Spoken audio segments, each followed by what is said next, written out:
Have you ever wondered what the astral world is actually like? People often describe the astral as a series of planes or levels, as if consciousness moves from one clearly defined place to another. But my experiences haven't felt like that. The environments I've encountered have been much more fluid. A familiar place can change. Emotion can affect the atmosphere. Focus can shift the direction of the experience. And there have been times when I found myself somewhere completely unfamiliar that I had no idea what I was looking at. So in this episode, I want to explore the different environments and states of experience during out-of-body experiences and why I don't think of the astral as a simple map of fixed planes. Hi, welcome back to the Astral Gateway podcast. I'm Nurit Weiss-Davicioni. In today's episode, I want to talk about the different environments and states I've experienced during out-of-body experiences. I want to be clear from the beginning, I'm not presenting this as a map of the astral world. I'm not saying there are exactly this many planes or that everyone experiences them in the same order. I'm sharing my own experiences and the way I've come to understand them over time. In my book, Beyond the Edge, Journeys in the Astral and Dream Worlds, I go into these experiences in much more detail because there's only so much you can cover in a podcast episode. But I wanted to talk about this because I think we can sometimes become too rigid in the way we think about the astral. When people hear the words astral plane, they often imagine a fixed place, almost like floors in a building. You leave your body, arrive on one plane, and then somehow move up to the next. But my experiences haven't felt that simple. The environment can change depending on your state of awareness. Your emotions can affect what you experience. Your focus can change the direction of the experience. And sometimes your intentions seem to affect what happens almost immediately. So rather than thinking of the astral as a series of fixed planes, I think of it as something more fluid. Your awareness can shift from a familiar environment into something completely different. Emotion can change the atmosphere. Focus can redirect the experience. And sometimes the entire environment seems to change with your state of consciousness. That's what I want to explore today. So let's start with the environment that probably feels the most familiar, the one that's closest to the physical world. This is often where people find themselves immediately after leaving the body. You may look around and see your bedroom, your home, or the surroundings you were just in. Sometimes everything looks almost exactly as it does physically. Other times it's close, but something feels off. The room may look slightly different. The colors might be more intense. The space may seem larger than it should be. Or object may be in places where they aren't physically located. You might look at something familiar and realize that it doesn't behave the way it normally would. You could walk through a wall or cross a distance in seconds that take several minutes in the physical world. You may even look outside and see a street or landscape that seemed familiar, but something about it is different. That's what makes these environments so interesting. They can feel incredibly physical, but at the same time, you know you're not experiencing the physical world in the usual way. For many people, that familiarity can be grounding. You recognize the room, you recognize your home, you have something familiar to focus on. But I've noticed that the longer I stay focused on those familiar physical surroundings, the easier it can be for my attention to get pulled back toward the physical body. I start thinking about the bed, my body, or the room around me. I might suddenly become aware of an itch or some other physical sensation, and before I know it, the experience begins to fade. So when I realize I'm in a familiar environment, I'll often shift my attention away from the physical details. I might focus on moving somewhere else, look around, and become curious about what's beyond my surroundings, or simply shift my awareness inward. The experience doesn't have to stay where it began. And this is where things can start to change.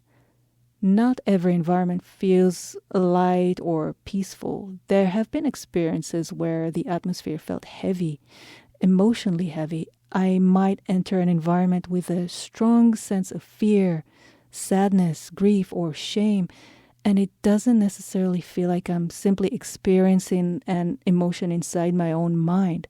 It can feel as though the emotion is part of the environment itself, as if the atmosphere is carrying it. The space may feel dark or dense. Movement may feel more difficult. The entire experience can become uncomfortable. And when that happens, the natural reaction is usually to get away. Sometimes that is exactly what you want to do. But there have also been times when I've realized that the experience may have been connected to something I was carrying myself. I wasn't being punished. I didn't feel trapped somewhere I couldn't leave. I simply recognized the emotion. And when I stopped trying to push it away, the experience changed. I think we often have a very specific idea of what healing is supposed to look like. Light, peace, love, something beautiful and uplifting. And those experiences certainly exist, but that isn't always where you start. Sometimes you come across sadness, sometimes fear, or something you've been carrying for a long time without really looking at it. When you stop resisting it, the experience can shift. The heaviness may begin to lift. The environment may change. You may feel different. And as your inner state changes, the experience around you can change with it. That's one of the reasons I don't think of the astral as simply a collection of places you visit. What you bring with you matters. Your emotional state matters. Where your attention goes matters. And sometimes those things seem to become part of the experience itself. There have been experiences where the emotion wasn't just something I was feeling.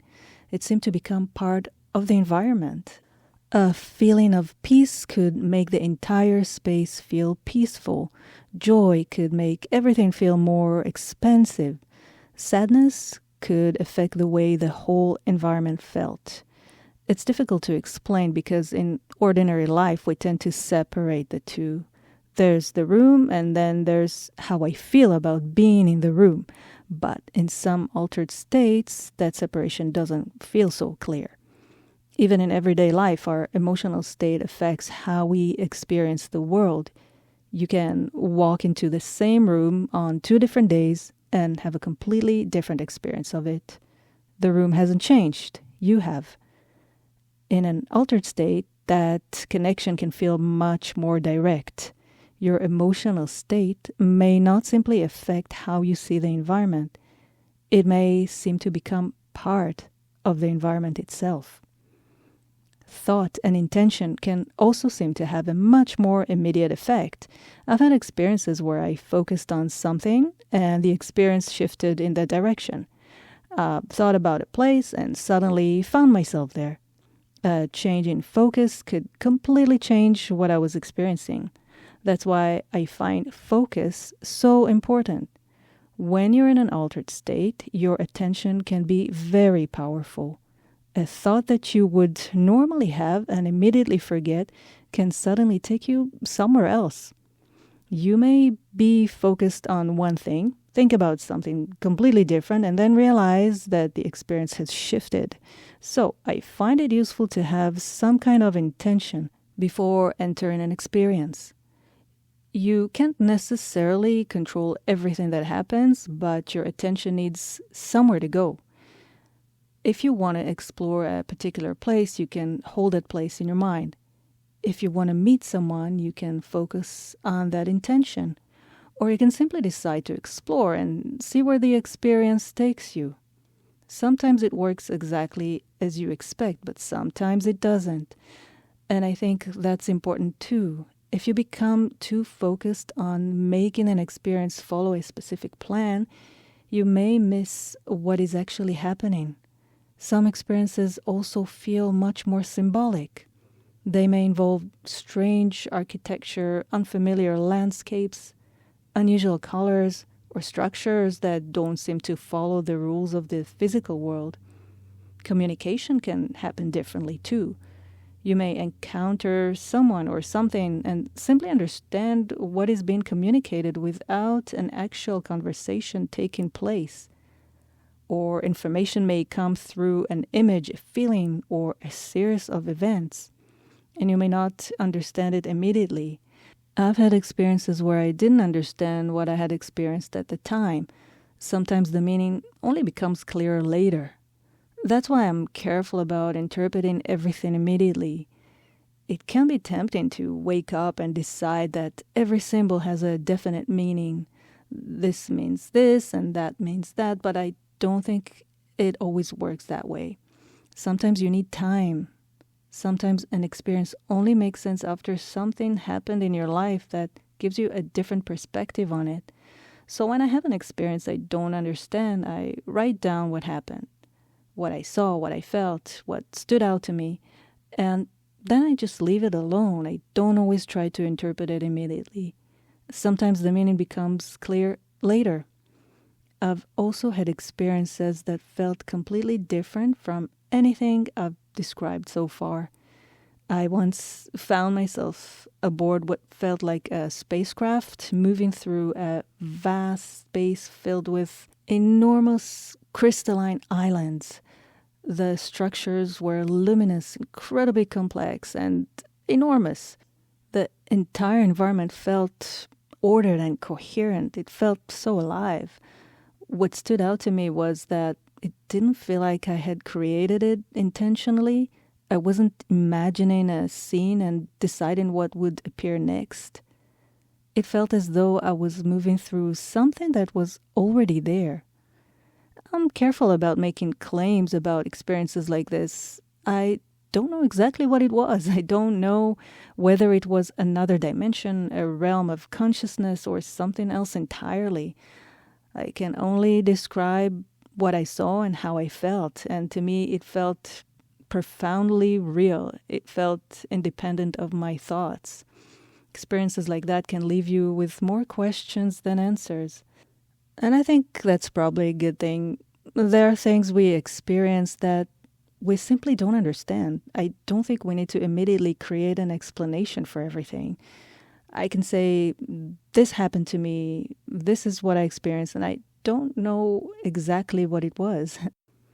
There are also experiences where the environment itself begins to disappear. You may no longer feel as though you're in a particular place. You may not have the same sense of having a body. The experience may become more about energy, light, vibration, or simply awareness. There may be no clear boundary between you and what you're experiencing. You're not necessarily trying to get somewhere or explore a landscape. You're simply aware. And sometimes everything becomes completely still. There's no landscape, no movement, no clear environment, just silence. That can feel strange, especially if you're expecting something to happen. You may be waiting for a place to appear or for the experience to take you somewhere, but sometimes there is simply stillness. And even then, your awareness is still there. You're still present. The experience just isn't taking the form you're used to. This is where the idea of astral planes becomes difficult for me to explain. Where does an experience like that fit? Is it a plane, a state of consciousness, something else? I don't know. My experiences haven't felt like a simple journey from one fixed place to another. A familiar environment can change. An emotion can affect the experience. A shift in focus can take you somewhere else. You can find yourself in an environment that feels completely unfamiliar, or in an experience where there is no environment at all. That's why I don't think of the astral as a series of clearly defined levels. My experiences have been much more fluid than that, and I do think our awareness plays an important role. That's why the things we've already talked about matter, like relaxation, focus, remaining aware while the body becomes deeply relaxed, learning how to respond when the vibrations begin, and learning how to work with fear. All of these things affect how you move through the experience. And the more experiences I've had, the more I've realized that I don't need to control everything. Of course, it's natural to want to know what's happening. Where am I? What is this? Is it real? Is it coming from me? Is it something independent of me? Those are all questions I've asked myself too, and I still don't have definite answers to all of them. But I think there's value in observing an experience before deciding exactly what it means. What changed? What were you feeling? Where was your attention? What happened just before the environment shifted? Did the experience seem to respond to your thoughts or emotions? Did it feel as though you were creating what you were experiencing or exploring something that was already there? Those questions are often more useful to me than simply asking, which plane was I on? Because the label doesn't necessarily tell you very much. The experience itself may tell you much more. And that's what I wanted to share with you today. I don't think there is one single astral environment that everyone has to experience. Some people may find themselves in surroundings that look very similar to the physical world. Others may experience completely unfamiliar landscapes. Some experiences may be strongly emotional. Others may be symbolic. Some may seem to respond immediately to thought and intention, and some may not involve an environment at all. I've included many of my own experiences in Beyond the Edge, Journeys in the Astral and Dream World, because I didn't want to present astral projection as one single type of experience. My experiences have been very different from one another, and I think that's important to remember if you're exploring this yourself. An experience that doesn't look like someone else's experience isn't necessarily wrong. At the same time, I think it's important to stay grounded. Write things down, look for patterns, pay attention to what changes, and don't feel that you have to immediately accept the first explanation that comes to mind. I can have an experience that feels completely real and still admit that I don't know exactly what it was. For me, those two things don't contradict each other. I can remain open to what I experienced without pretending that I understand everything about it. We spend most of our lives experiencing the world through the physical body and the physical senses. So when our awareness enters a different state, our usual idea about space, time, identity, and perception may not always apply in the same way. Sometimes the most interesting question isn't simply, where did I go? It's also, what happened to my awareness? What changed? What did I experience? And what did I bring back with me? If you've had an out-of-body experience, I'd love to hear about it. Did you find yourself somewhere familiar or somewhere completely unknown? Did the environment change? Did your thoughts or emotions seem to affect what you experienced? And if you've had more than one experience, were they similar or completely different? You can share your experience in the comments or in the Astral Gateway community on Facebook. And if you want to go deeper into these experiences, techniques, and ideas, my book Beyond the Edge goes into much more detail. If you enjoyed this episode, please take a moment to leave a rating or a review on your podcast platform.